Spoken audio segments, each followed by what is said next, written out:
Hello guys, welcome. You are watching Technology Welfare. Let's see in this video tutorial how to make the iPhone tag picture with volume button. Especially in iPhones, if you would like to have the quick picture in your iPhone device, how you will use button for shutter.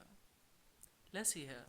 So for example guys, see this phone is locked. Just I will click on home button and I will scroll left side and I will click on simply up button. So let me see.